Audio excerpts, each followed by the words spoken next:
नमस्कार मु सुज्ञानी आपण समस्त को स्वागत करुँची हंग्री फ्राइड चैनल को। आज मु बनवाक जाऊँगी राइस रे गोटे बहुत टेस्टी रेसिपी। आज मु बनवाक जाऊँगी पुलीहरा, जहाँ कि साउथ इंडियन मंदिर मानकर ठाकुर को भोग लग जाए एवं यह खाइबा को बहुत टेस्टी लगी थाए। ताहले चलंतु बनवा स्टार्ट करबा। पुलीहरा बनवाई पई मु प्रथमे गोटे कड़ी रे ऐड कर दउछि तेल 1 टेबल स्पून, ता सह ऐड कर दउछि सोरिष 1 टीस्पून, ऐड कर दउछि हाफ टी स्पून मेथी, ता सह ऐड कर दउछि राशि 1 टीस्पून, ऐड कर दउछि 1 टीस्पून बिरी डाली एवं 1 टीस्पून चना डाली, ता सह ऐड कर दउछि 2टी कंचा लंका एवं 2टी सुखिला लंका को, ता सह ऐड कर दउछि किछि बादाम, ता सह ऐड कर दउछि किछि काजू, ता सह ऐड कर दउछि किछि भृसंग पत्र एवं एहाको टिके भल भाबरे भाजी देउछि।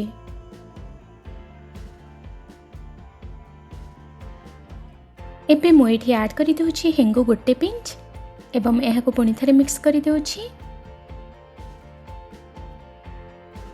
एबे मु एठी ऐड कर दउछि तेंतुली रस को। मु आगरू तेंतुली को गरम पानी रे भिजे की रखी थिली, मु सेही तेंतुली पानी को ही एठी ऐड कली। ता सह एठी ऐड कर दउछि 1 टेबल स्पून गुड़ एवं एहाको भल भाबरे मिक्स कर दउछि। एबे मु एठी ऐड कर दउछि हाफ टी स्पून लंका गुंड, एटा ऑप्शनल, आपण चाहिले स्किप करि परिबे। ता सह ऐड कर दउछि हळदी गुंड हाफ टी स्पून एवं लूण स्वाद अनुसार।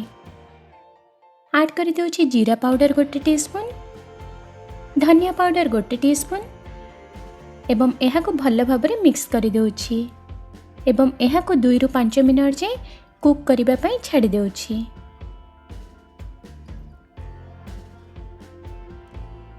आपण माने देखंतु हमर एही पेस्ट टी भल भाबरे कुक होई गलानी।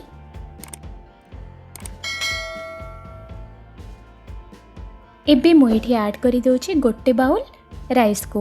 मु एठी 2 जण लोकंग पई बनौछि। एबे मु एहा को भल भाबरे मिक्स कर दउछि। आपण माने देखंतु मु एहा को भल भाबरे मिक्स करि सारिलेनी एवं हमर पुलीहरा बनिकी रेडी हो जाइछि। ताहले चलंतु आमे बे एहा को सर्व करिबा।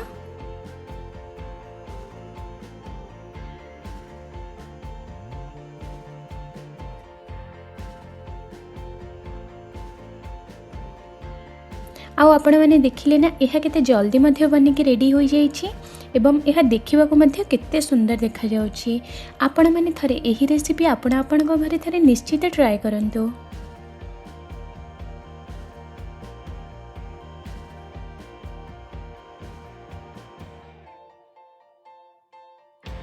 ताहले आजिर ही रेसिपी आपण मानकु केमिति लागिला मु आशा करूछि आजिर ही रेसिपी आपण मानकु बहुत भल लागिथिबो। आपण माने थरे पुलीहरा एही भली प्रोसेस रे आपण घरे थरे निश्चित बनंतु एवं मते कमेंट सेक्शन थ्रू रे जानिबे कि आपण मानकु केमिति लागिला। जदि एही रेसिपी आपण मानकु पसंद आसीथे तेबे हाको लाइक करि दियंतु, शेयर करि दियंतु एवं मोर चैनल को सब्सक्राइब मध्ये करि दियंतु। ताहले पुणी थरे देखा होबा नेक्स्ट वीडियो रे। नमस्कार।